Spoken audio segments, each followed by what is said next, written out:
Welcome to Rob on Holiday. This week we're in the city of Prague in the Czech Republic. We're only staying for 2 nights, so we're going to do a highlights tour of the main things to see in Prague.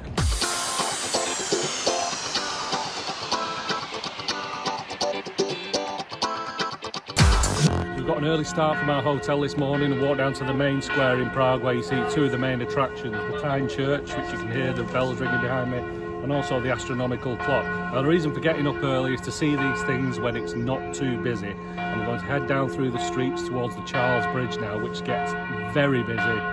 So we're going to try and get there early, and hopefully there's a few hundred people there rather than a few thousand. Let's go.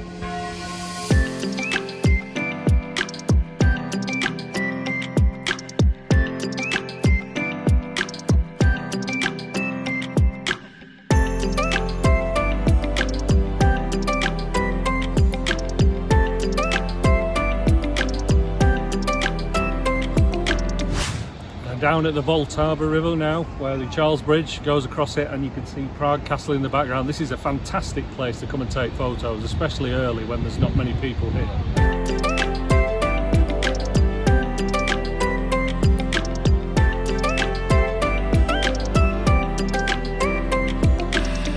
So we're on the Karlov Most now, the Charles Bridge, and I think you can see the value in getting up early. Not many people really. We're going to try and take some shots later in the afternoon to show you what it's going to be like when it's busy. This is one of the most popular attractions in Europe, never mind in Prague, so it's definitely worth getting up early. I know we keep saying that, but hopefully the pictures will speak for themselves.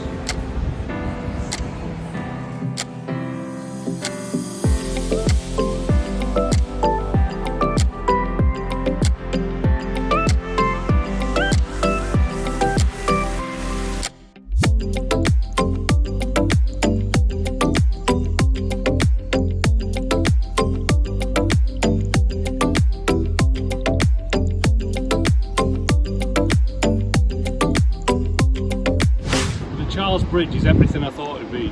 Like a lot of people, I've seen lots of photos and videos of it, and now I'm stood on it. It's absolutely spectacular.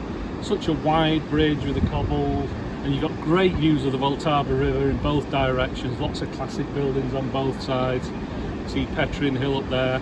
It's got the mini Eiffel Tower on it. Prague Castle up alongside the river. It just gives you a really good view of the city and a good feel from the centre of Prague. One thing that's great about the Charles Bridge is the number of statues on each side of it. There's one been removed for renovation, but there's still plenty there, including this one, and they haven't forgotten the canine friends here. Little dog gets in the corner. And we're just going to walk across the bridge now, finish walking through the arch at the far side, and head on up to Prague Castle.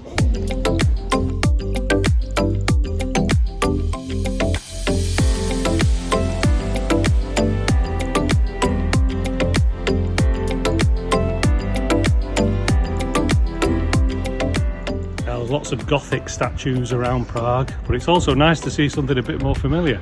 Statue of Winston Churchill here, which is just outside the British Embassy.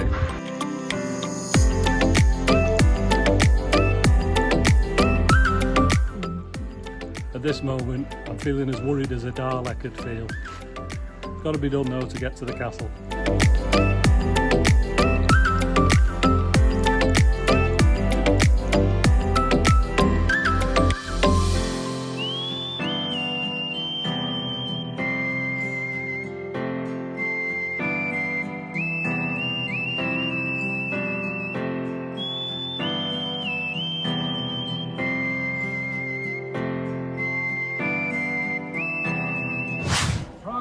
Is actually free to walk around the grounds. There's plenty you can look at, and it's open from 6 AM in the morning. But if you want to go inside the cathedral here, you have to pay. And I think we paid about £9 each. We've got a group ticket for 4 of us. There's a QR code scanner, so we just scan that. It's really easy to pay with Apple Pay. And looking forward to going in the cathedral now.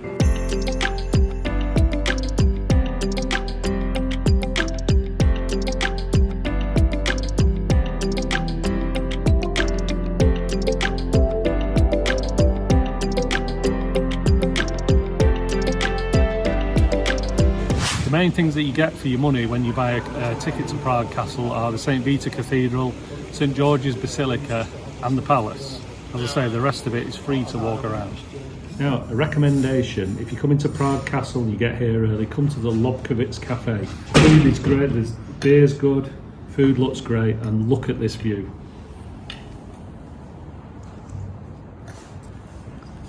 You don't get many views that good.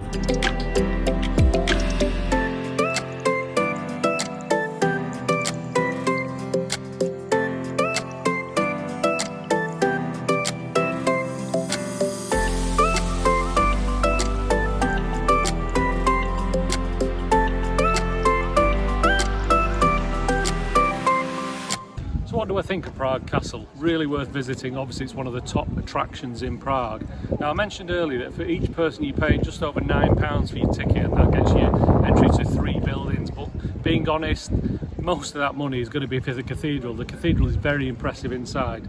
At the basilica and the palace, you're in and out in 5 or 10 minutes.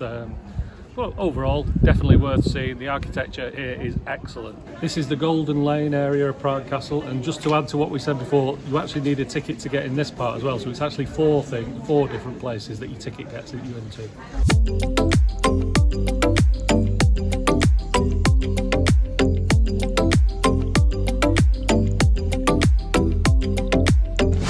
This is the other way up to Prague Castle. Leads down from, there's a metro station down there, and then you just take a turn all the way up the steps. The steps are shallower here than the way we came up, but obviously it's good to go up one and down the other, so you just mix it up a bit. Just a quick tip, an easy way to get into Waldstein Garden, just round the side of the Malostranska metro station. The Waldstein Garden is just a 5-minute walk from Prague Castle, and it's completely free to visit, so it was a great way to end our morning around the castle complex.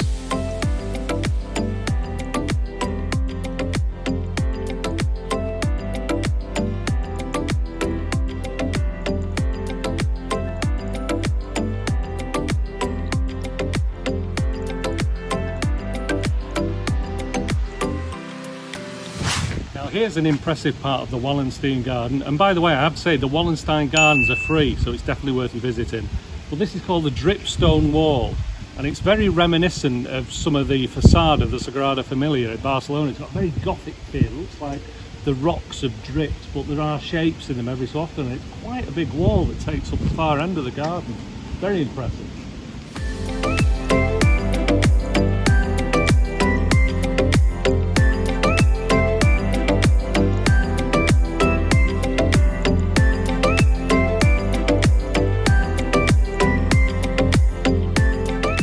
To get back to the old town, we decided to take the metro. Prague's public transport system is really easy to use. We bought a 24-hour ticket which covered all metro, tram and bus journeys around the city.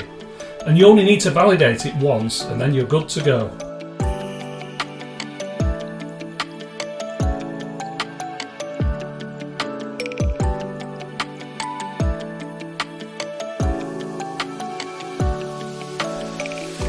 Before lunch, we visited the dancing house and the Franz Kafka rotating head.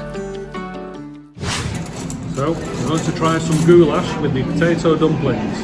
Try a bit of beef first. Looks good, smells great.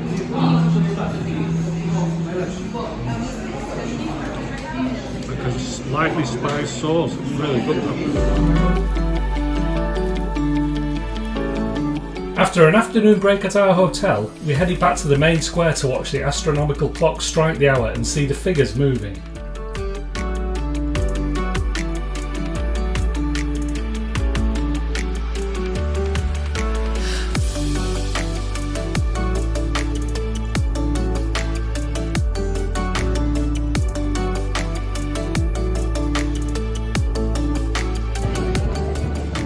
Now just before 8 o'clock on the Charles Bridge, and being honest, the crowds aren't as busy as I thought they'd be. Obviously it's a bit more busy than this morning, but it's nice to walk across the bridge and see all the towers at each end lit up and various things along the banks of the Vltava. Very atmospheric, and I really enjoyed it.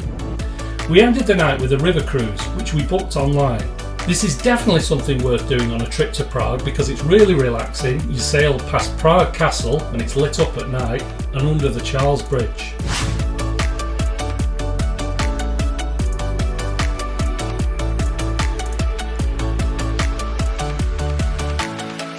We've come up to the Petrin station on the funicular, Now it's worth mentioning at this point that the transport system in Prague is absolutely superb. We bought a 24-hour ticket which will get us on metros, buses, trams, and it also gets you a ride on the funicular. One thing is, don't get off on the station halfway up the funicular, because you'll have a long walk up to the top. Make sure it's the Petrin station at the terminus you get off at. Anyway, we're going to have a look round now. I don't know whether we're going up the tower, but that's one of the options up here, and you get a fantastic view of Prague.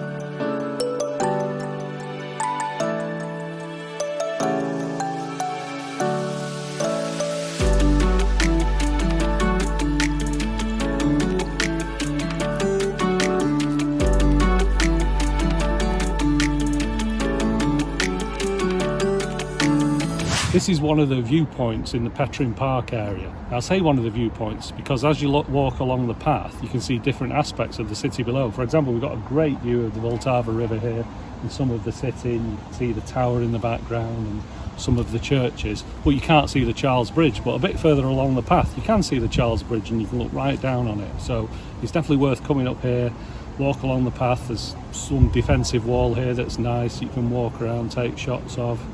And yeah, like I say, you get a great view of the city. Strangely, the viewpoint is about halfway down the hillside at Petrin, so rather than get the funicular, we've decided we walk down some of the paths that take you back down to the river. Got plenty of time today, so if you've got plenty of time, I think it's worthwhile walking through the trees. And we've seen a red squirrel, which was a bonus.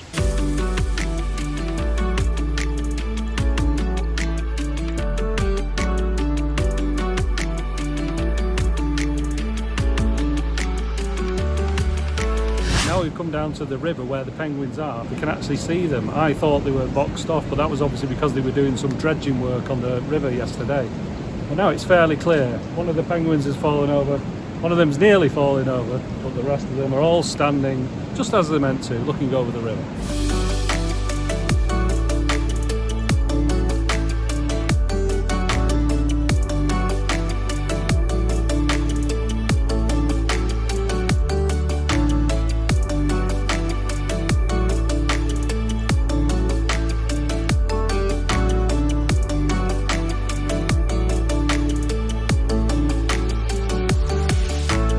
This is Wenceslas Square, which is one of the main squares in Prague, and you get a great view up it here. You can see behind me. It's easily reached from the Mustek metro station, and you just get some great photography shots straight down the square. We've joined the crowds here at the Kafka Head statue. If I understand the information written on the side, I think it turns between the hour and quarter past the hour. As I said, there's a big crowd building here, so I think everyone thinks the same thing. We've got 5 minutes to wait and see.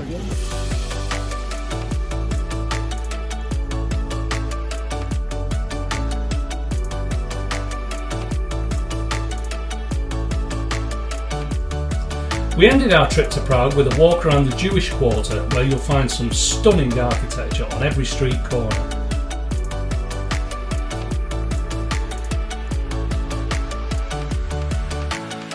Now I recognise this from a video 35 years ago that In Excess made here in Prague for Never Tear Us Apart, and that's the graveyard that Kirk Pengilly played his saxophone in.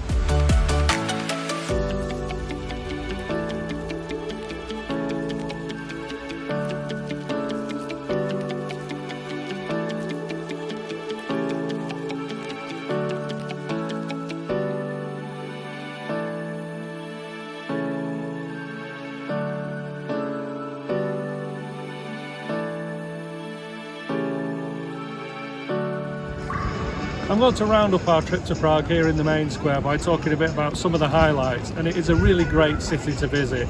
There's lots of different things to see. The architecture is probably the most fairy tale-esque that we've seen. Go down any street and there's a great building to look at and lots of statues. It's probably appropriate that the main attraction in Prague, the Charles Bridge, spans the Vltava River because The main attractions are either side of the river. Prague Castle, which overlooks the river, is fantastic. Petrin Park on the far side of the river is well worth a visit. And obviously there's lots to see in the Jewish quarter and the old town here. The transport system in Prague is probably the best that we've ever used. It's really modern. It was only built in 1974, but it's all really clearly laid out. It's very easy to use, and the fact that you buy a ticket and then it's valid for the metro, the tram and the buses, it's really good as well. We tend to do things fast on a city break, so we've got all the main sites done over 48 hours. You could easily spend 3 or 4 nights here and not get bored because there's so much to see. So if you've got a few days spare, come and visit Prague. It'll be well worth it.